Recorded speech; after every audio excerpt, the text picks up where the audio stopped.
Okay, good morning. My name's Terry Bankert. I'm in the studio of Flint Talk Radio, 14, I don't know what, we're on the internet, we're streaming. I used to do radio, I gotta forget about that one. This is the third in my new series of Flint Citizen Committee on Governance. Within this particular series thread, we're simply identifying issues that I think you should care about. I'm bringing some people in to talk about those issues. They're going to talk to you. I'm just going to help facilitate the questions. And hopefully this will help you make your decision. Do you care about this issue or do you not? So today I have two volunteer advocates involved in the Genesee County Animal Shelter. I'll let them introduce themselves. I have Erica and Rick. Erica? Good morning, Erica Casteel. Good morning, I'm Richard Angelo. Okay. The as most of us know from a distance, we've seen some recent protesters in front of the county courthouse, and we've read newspaper articles about issues over the Genesee County Animal Shelter. And what has been perplexing to some of us is the allegations of online threats that have closed down the center from volunteers, and I think sometime back the center was closed down from volunteers. What's going on, Erica? We would like to know. We're not aware of what threats they're speaking of. We've only been told that there were some online threats. Nothing has been produced as far as actual threats. I know that the Animal Control does not participate in any social media, so I'd like to know where those threats were posted. It's a very good question that we don't have an answer to because it hasn't been provided for us. Okay. Rick, there's been a series of times where the volunteers were banned from the shelter. Could you explain that and give us a time frame? The last actual ban, I believe, was under the previous animal control director, and the excuse at that time was the same as it is this time, that there were some threats to employees. The volunteers were banned at that point in time. I think it was probably August of 2012, if I'm not mistaken. Mm-hmm. Or maybe it was last year. They keep bringing up the same thing. Well, finally, someone, county commissioner, actually looked into it a little bit and found out there were no threats, and that was Commissioner Mark Young. And once we found out there were no threats, we started to say, why do we keep using this card? Why do we keep using? And all of a sudden they're using it again. And from what I was told by another commissioner, Peggy Adams, was that it was an online threat to bomb the building.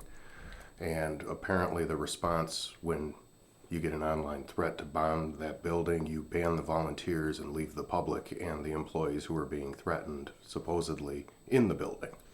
That seems pretty transparent. Yeah, doesn't it? Okay. Now to give the viewing public and myself a background. What is the Genesee County Animal Shelter? Genesee County Animal Shelter is a state-licensed animal control shelter. They're regulated by the state, the Michigan Department of Agriculture and Rural Development. They're charged with, obviously, going out and picking up stray dogs, responding to vicious dog attacks, dog bite incidents, and so forth. They also house the animals, strays, owner-surrendered animals at the facility, as well as, sometimes court case dogs, as well as one of, at least our primary concerns, is getting some of those animals out of there through adoption. Okay. So that's basically it. It's a county-run facility. Erica,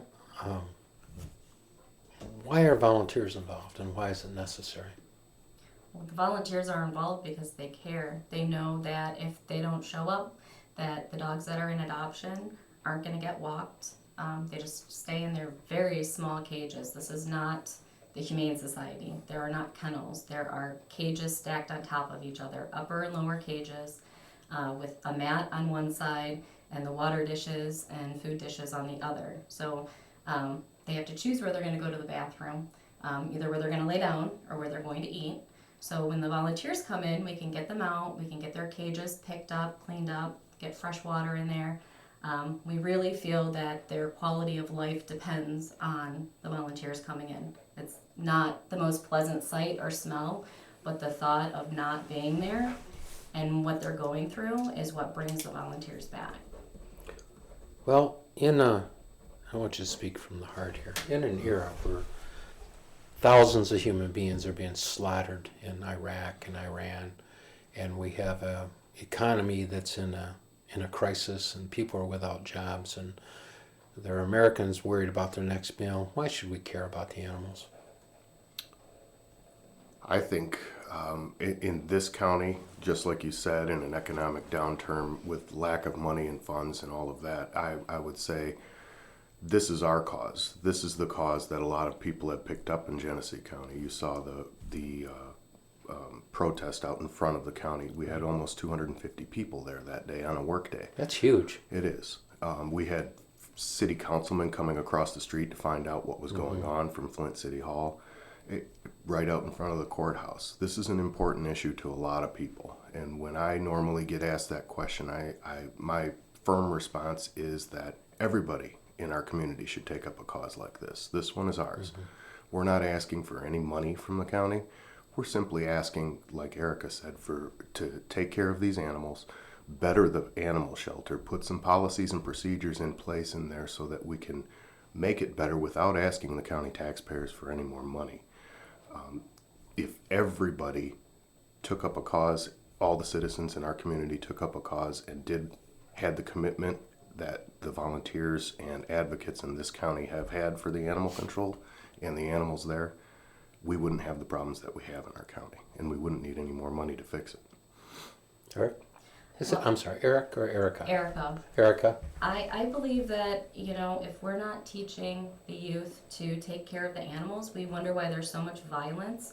I think everyone's kind of just become numb. Oh, it's just, a cat. It's just a dog. No, it's not, because then it's just this classification of people or group of people. I think that it's become very divided where people feel that compassion, we're crazy for being compassionate. It's a living creature, and to be an example for our youth and children and show them we have volunteers that do bring their children in, and it's beautiful and it's wonderful that they value life and they're kinder to people because they have this exposure to the animals and the helplessness. And I think just doing something for someone outside of yourself, yes, we could take up a different cause, but the animals don't have a voice. We need to be a voice for them and have our youth grow up compassionate. So it's a part of our own morality. It is. It's a part of our being human and being Americans, that this is a good cause and this is your cause and you choose to do it and you have a right to do it. Okay. So let's back up a notch then. Let me just simply unbundle a little bit. You made a comparison between the Humane Society and the Genesee County Animal Shelter. Could you, and one being better than the other, could you explain what the difference is between those two organizations? Go ahead. Well, I'm not an expert on it, but I do know that the Humane Society runs on donations. It's not a county-funded facility. They are not open intake. A lot of the people who try to drop off pit bulls, they will not take them at Humane Society, so they end up at animal control. The animals at Humane Society are kept in much larger, double-sided runs that are easier to clean. They're large enough for the dogs to actually get up and walk around and move. But when you adopt from the Humane Society, your animal's already going to be spayed or neutered, it's going to be microchipped, and it's going to be heartworm tested. Those dogs do cost more to adopt, but you know what you're getting when you adopt them. At animal control, because they are open intake and because they have confines of funding that they keep telling us about, the animals aren't always necessarily spayed or neutered. Most are not heartworm tested.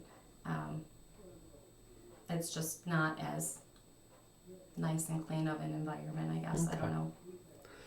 If animal control did not exist, would there be more wild dogs in Flint? I'm sure. Packs? I'm sure. What's the level of, is there a problem in Flint? I'm sorry, I say Flint. I'm born here. I'm focused on it. Mm-hmm. But let's just say in Genesee County, is there a problem of wild dogs and packs of wild dogs?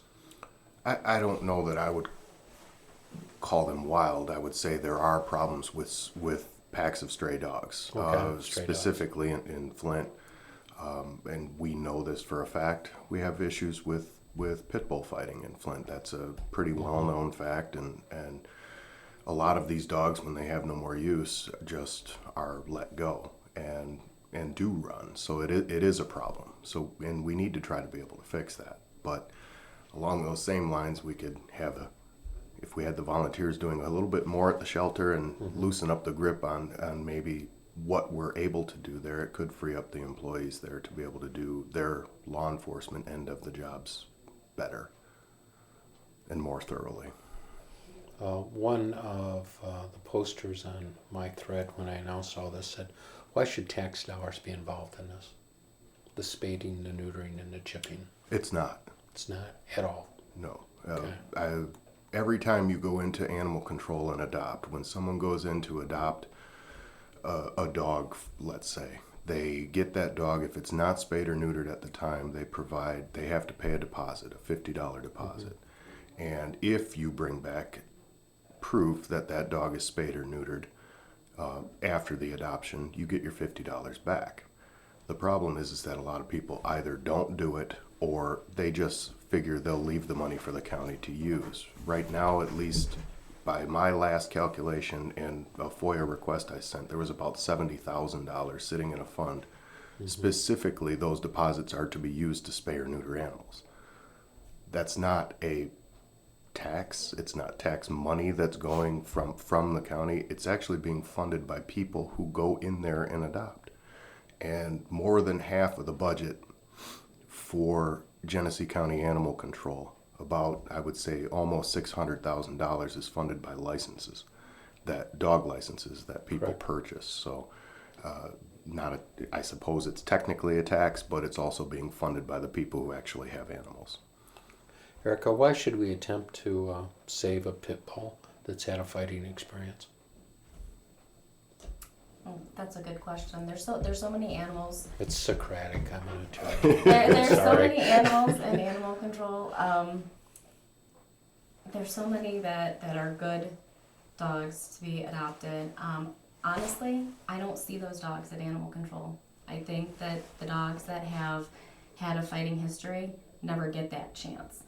They're put somewhere behind a locked door, and we don't see it. I've seen one dog that came in with a wound on its neck, and you know what? It was just the sweetest dog. It just wanted love.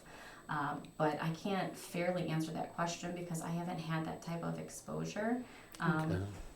It's unfortunate, and I think most of the animals are scared and they want love, but I don't think that those animals are getting that chance to even have the human interaction to see if it would be worthwhile. Your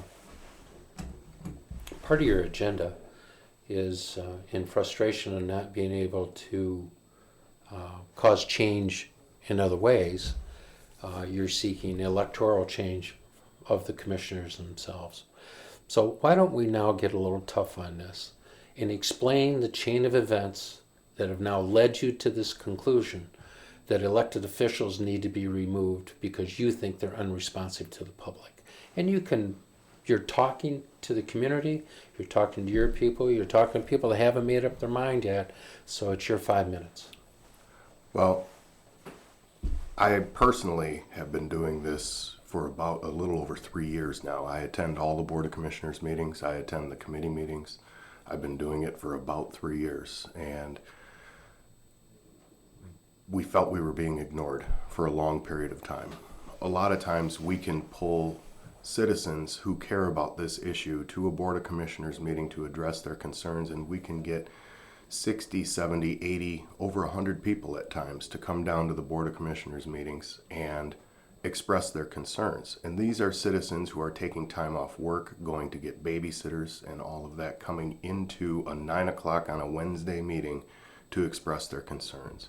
What we've seen over the last few years is a lot of the commissioners ignoring those concerns or not taking them seriously. And I don't know, I've never seen anybody fill that Board of Commissioners meeting the way we can, because it's an important issue to us. So what we decided was to try and focus on the commissioners who appear to be ignoring us and work to get a person in there who is compassionate about animals, understands the problem or wants to understand the problem and educate themselves about it, and get in there and help us make this a facility that we can all be proud of in this community. So we did focus on probably, I think it was about 5 of the commissioner races in the primaries. And we're still going to be focused on races in the fall for the November regular election also. What we did was go out. I'm also a member of a group called Genesee Residents for Animal Control Evolution. And we've gotten assistance from a statewide political action committee called the Michigan Political Action Committee for Animals. And they have helped us form questions and questionnaires to go to the candidates to discuss how are we going to get an animal-friendly person who's going to make the best decisions for the animals in our community and the citizens through those questionnaires. So we met with every candidate in the primary that we focused on. We plan on meeting with everyone we're going to focus on in the fall and ask those questions and issue endorsements. Now, this is the first year we've ever done it, but we were able to focus on several districts, and I think it was probably 3 out of the 5 that Why we don't we give supported. names? You I'm want going to let names? you talk, but give me names. We focus primarily in District 9, which is the Davison-Richfield area, where Commissioner Peggy Adams is the incumbent. We focused very heavily there because she is the chair of the Animal Control Subcommittee of the Board of Commissioners. Okay. She has been a primary impediment to what we feel should be the improvements going into that facility, as well as the operations, the volunteer program, and so forth. So we focused very heavily there. Fred Rapoon was the candidate running against her in the primary, and he lost by 40 votes. We came real close there, and she is still putting out comments that a lot of what we're saying is misinformation, we're spreading lies, and so forth. And she handed me one of her flyers. I ran into her at a polling station in Davison on the election day, and she handed me one of her flyers. And I'll be darned if half of it were mistruths and misinformation that can very easily be proven wrong on our website. I made it sound like I was just going to let you guys talk for Right. 5 minutes. So before I'm going to just start asking the logical next question, but why do you think it's important to go right to taking people out of their job versus the administrative remedy of protest and trying to work within the department in the commission subcommittee structure? Well, I think we've tried that and it's fallen on deaf ears, so now it's time and there's the opportunity right now. So it would be nice to see more people turn out and vote, to be perfectly honest with you. I think there's so many people that, especially in a primary, do not vote. But you can only try to do things the peaceful route. I mean, we protested, and then that night on the 6 o'clock news, we found out that the volunteer program was suspended. We weren't even notified by email. I believe some of the other commissioners weren't even notified that the program was shut down. It was just on Channel 12, 6 o'clock news, and not repeated. So are you saying that there's been political retaliation because you exercised your right to free speech and protest? That's how it is perceived. I don't know any other explanation. We hadn't left the protest site before the story aired on the 6 o'clock news. Okay. Who's your most animal-friendly candidate? The one who is, there have been a couple who have helped us quite a bit over the last couple of years, and that's in the general election. In the general is Commissioner Mark Young out of the Grand Blanc area has been a tremendous help for us, and Commissioner Tony Brown has been out of the Fenton area, has really, really helped us as well. Okay. Well, how does that help show itself? Do they help you at the commission, in the committee meetings, or are they helping you in other ways? I would say at the commission meetings, they're the ones who are most listening to us and trying to push things through that can improve things at that shelter. Okay. In fact, both of them were the ones that kind of introduced the thing, to reintroduce the volunteers to the program along with Commissioner Jamie Curtis, but and bring our cell phones back. We weren't allowed to bring cell phones in, so we actually had to. Into the shelter. Correct. You know, Oh, when I you know what can't that have, means. exactly, Okay. exactly. So now, luckily, they changed that rule, and it can't be changed again unless the full board votes. If you're successful in backing pro-animal candidates in the general election, what do you see happening? Erica? Well, I'd like to see the locked wards get unlocked. People come in and they look for their lost animals, and I volunteered on Thursday, and there were all of 7 dogs in the stray ward, and they bring in many more dogs per day than that. Well, let me put that into personal context. I have a miniature Yorkie infant who's really a juvenile delinquent. He took off on a dead run the other day, went farther than he knew he was capable of doing. What would have happened if Genesee Animal Control would have picked that puppy up? I've seen them bring in a small chihuahua and a cat carrier and take them to a locked room because it appeared nippy, and I never saw the dog again. That doesn't mean that it wasn't reunited, but If I started making phone calls, who's got my puppy? What would Genesee Animal Control tell me? that you would have to come in. They don't know over the phone. And if I came in, would they allow me to go into that locked room? No. Did you hear what that was just now? I want to back up, okay? So, Flint, Genesee County resident, your prized animal takes off and is picked up from Genesee County Animal Control, and you won't be told if your very precious, specially marked dog has been picked up, correct? Not over the phone, no. Not over the phone. And if for any reason that dog is put into the back room, you'll have no access to that back room? They will first send you to the public stray ward. If you run into a volunteer who says, no, you need to go back up to the front desk and ask to look in the locked ward, you can go back up to the front desk and request to look in the locked ward. They will then ask you to provide a picture, and then they'll look at it, and they may or may not say to you, no, we don't have a dog like that. I always recommend to people to not take that as an answer to demand to see in the locked room. But you have to bring in a picture and you have to hold your ground, and then they will begrudgingly take you back there. But it's not uncommon for the people at the desk to say, no dogs back there. But they don't know what's coming in through the garage. So your dog could still be there. In fact, we've had several, I would say between 10 and 15 citizens contact us telling us thank you because the volunteers have told us that room was there and I was ready to leave, and one lady was out front crying with her dog. I think that's a chain of events that most people understand. I Let's think put it in would- context. What would happen if how would the dog get to the Humane Society?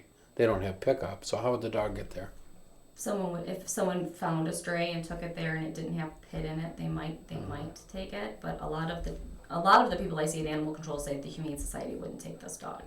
So I don't know. I'm not familiar with the Humane Society in all Okay. fairness.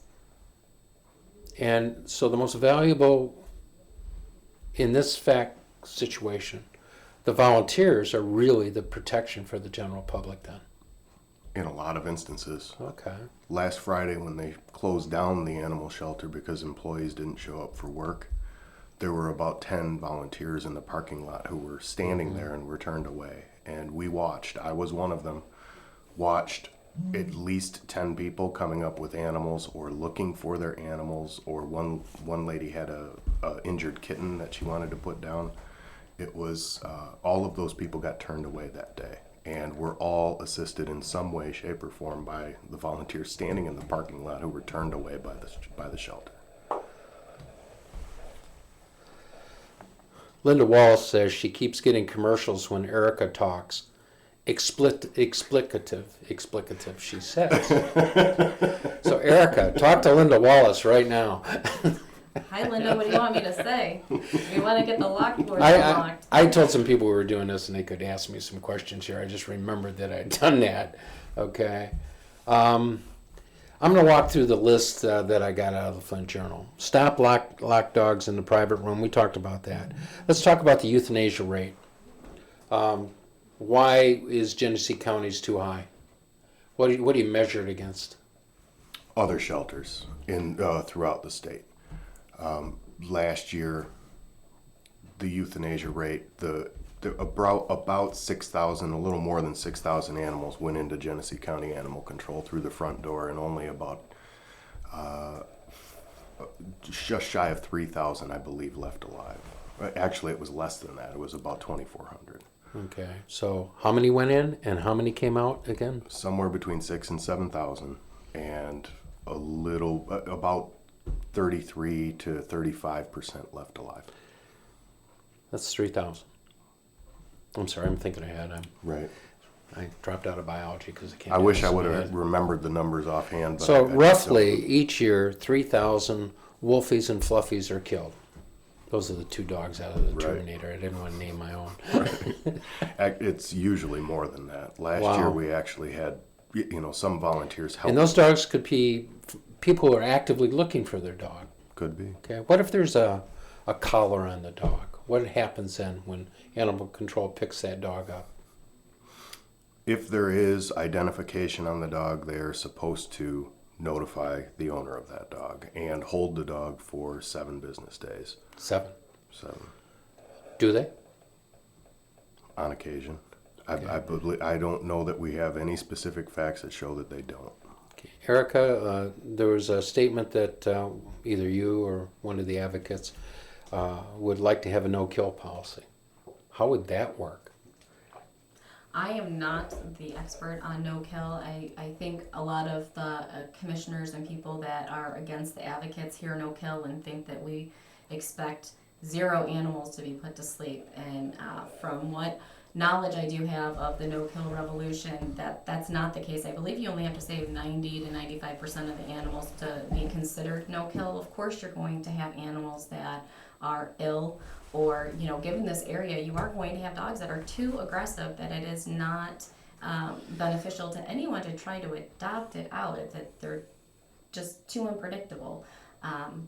But yes, I think that there are many adoptable animals at animal control that aren't given a chance to be adopted for simple things, especially the cats. We focus so much on the dogs, but they routinely put cats down for upper respiratory infections, which is very easily treated. But I don't know if they claim it's a cost thing or because it's contagious. There are treatable things, and they just choose to not treat. I'm going to respond to some of the questions here, and then I'm going to come to the 0.2 mil, and I'm going to ask, is that on the ballot? Linda Wallace says, last year 73% of cats were killed, 63% of dogs were killed. That's I the presume number. by the Animal Control Center. Joe Etty says that there are steps that need to be taken to change the Genesee County Animal Control Shelter for the good. First step is to get rid of Director Stephanie Lazar. She has put a strain in our county shelter that will take a long time to clean up. She is useless. Is that true? None of the animal advocates were in favor of them hiring Stephanie Lazar back. She was previously the director up until 2011, August of 2011, for about 2 years. Yeah. And then they did another search after Director Rodabaugh left last year, and we were adamant that we did not want Director Lazar back anymore because she had failed in the past, didn't want to put in place some of the things that really, really need to be done at that shelter, and no. So I would advocate, yes, we need a new director. Okay. I don't have a clue how long I've been doing this, but what I want to do is I want to segue into the millage. One, just a quick question. Is there a 0.2 mil on the ballot in November? That's Or- my understanding that they passed it through last Thursday. Okay. Yes. Before we get to that, is there anything that you want to state having to do with your issue in animal advocacy in this year's general election? I want to thank all of the people who have come together for this, because right now we are a strong group of people and we're all sticking together, and it is obvious that we're starting to get the county government's attention on this issue, and it's becoming very, very important to other members of the public who maybe haven't paid attention before. We're going to make this happen, and we're all going to work together to try and make our community shelter one of the best in the state eventually.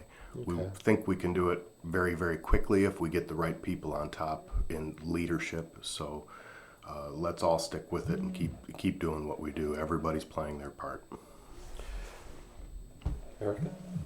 I agree with everything Richard said. I really wish more people would go out and vote. I know a lot of people like to get on their computer with their opinions, and that's awesome, but we really need bodies to actually show up and vote. I can't stress that enough.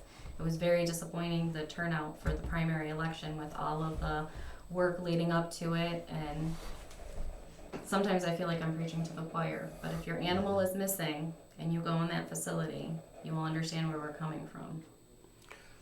All right. Describe what somebody sees when they walk into, see, smell, hear, when they walk into the Genesee County Animal Shelter on a normal midweek day. Well, the first thing, you'll walk in, the bell will go off on the door, and you'll be hit by the smell. There's normally just, I recently saw on the news that it was this drain or sewer pipe, but I assure you the smell has been there. It's overwhelming in the lobby. You'll see most likely 2 kennel attendants at the front desk. They might look up and acknowledge you. If you ask to go back to the animals, they'll tell you to go ahead. So you walk through and you open the door and you can hear all the dogs barking and howling, and the smell is just even stronger coming down the hall. And directly through the door on the left, you'll find the cat wards, and there's just cats in every single cage. And canned cat food and cat litter is not a very appealing smell, but you will smell that. And you go further down the hall, and that's where the dogs are, and it's just getting louder, and the dogs are jumping in the cages because they see people. Maybe it's just me because they know I'm going to walk them, but they're excited and jumping, and you might see, the floor being wet. I don't know if it's from them washing it, or sometimes it's urine on the floor.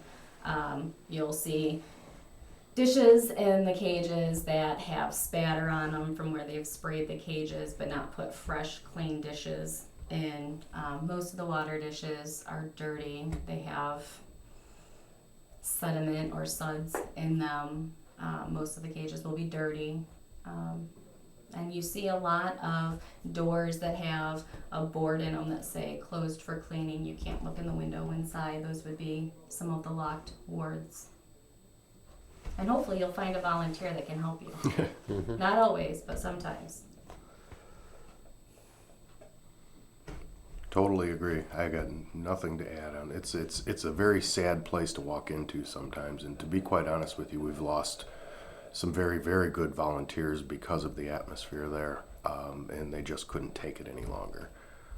By way of example, we had 50 people at a volunteer meeting last year when they reopened the volunteer program on a Saturday morning, and we walked in and the smell was so bad that some people were outside crying, couldn't breathe, wanted to leave. They never came back. And that's on a Saturday morning. 2 follow-up questions. How many cats aren't tagged, but how many tagged dogs are killed? Because the owner couldn't be contacted in 7 days. I don't know that we'd have any way of knowing that. Okay. We wouldn't. Are there tagged dogs being killed because the owner couldn't be contacted within 7 days? The problem we run into as volunteers is we're not allowed to access certain parts of the shelter, and where those animals come in through, usually through the back end in the garage and then straight to a locked ward, we don't even know if they come in with a tag. I know I've personally seen some animals sitting in the stray ward that we're actually allowed to see with collars on with names on them. So I would presume that they're making those calls and doing what they need to do by statute, but I don't know. There's no way of us to be able to know.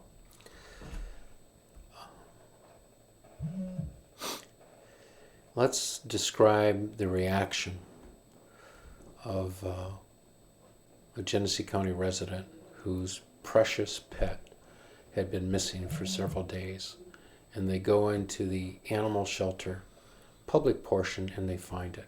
How are they going to react? Tears. It happens all the time. Tears because they've seen the dog, or tears because of the condition the dog is in? There was a husky, that very large dog in a lower cage that could barely turn around in this cage. And the gentleman came in, and he had a family member with him, and he was just looking at his dog crying, saying, "I'm sorry, buddy, I'm sorry, I'm gonna get you out of here. You know, if you don't have your proof of rabies shot, then you have to keep your dog there until the vet comes so the vet can give it another rabies shot." Okay. So we've had people in tears because they're saying, "That's my dog, and I want to get my dog out," and they're saying, "I can't get it until 2 or when the vet comes in." They're very upset about the conditions. I would be very upset. It was actually asked at the last meeting if any of the commissioners would like to leave their pets there for a week, and I don't think anyone volunteered to have their animal stay there for a week. To follow up, and then I'm going to end. Just a heads up, we're going to talk about the mill, and then I'm going to ask you why Peggy Adams should be removed. Okay? You think that, I saw a reference that there's a 0.2 mil tax proposal for the shelter on the November ballot. Right. The article I saw said it's a 7-year millage to pay for operations at the shelter as well as improvements to the building and facilities. Do you or your group have a position on that? At this point in time, we would not support that in any way, shape, or form. Okay, that's a position. And why? The reason being, we have advocated for over 3 years that you can improve that facility without asking the taxpayers for any money whatsoever. There are ways of doing it. We've submitted proposals. We've brought leaders from successful shelters around this state to our county, to the county meetings to show them how it can be done. And it would be so hypocritical for us to just throw more money at this situation right now, especially given the fact that they can't manage what they have now. Why would we turn our position around at this point in time, look at the taxpayers and say, yeah, let's throw some more money at it? It would be ridiculous. And until they decided that they wanted to try the steps that need to happen in order to improve it without more money, I don't think there's any way you can ask the taxpayers in this cash-strapped county for more money. Erica? I agree with everything Richard said.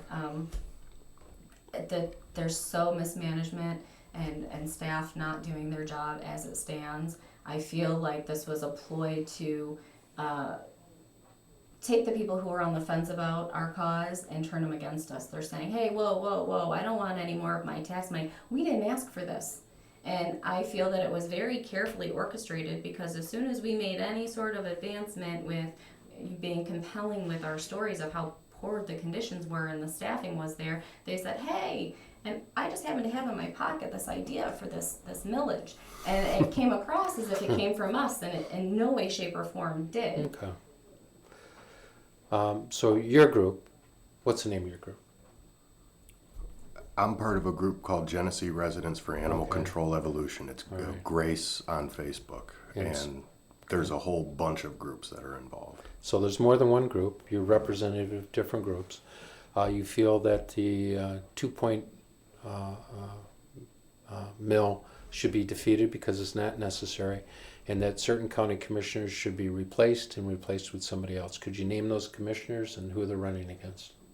Who should be replaced? Certainly Commissioner Peggy Adams. We have said that from the very beginning. Okay. Unfortunately, we haven't had much contact with her opponent in the regular elections, so we have to look into that. But she needs to be replaced, or at least removed from the animal control issues. Of course, if anybody named here, anybody from animal control would like equal time, I'll give it. But I'm not paying for this. Okay. Any last statements you'd like to say, and I'm going to conclude the program. I just would ask people to not just blindly listen to everything they see on the news. There are many resources. Grace the Evolution, they have a website and a Facebook page with a lot of documentation. It's not as simple as a statement. Peggy Adams has gone on Channel 12 several times on camera, and when anything isn't favorable, she has no comment and declines an interview. So, it doesn't take much digging. Just look and form an opinion. Go visit the shelter. That's what I would really like. I'd love for everyone to just go and visit. They're open Monday through Friday, 10 to 4. Late night on Thursday, they're open till 7. Just go in. See what your eyes and your ears tell you. The place is not wonderful.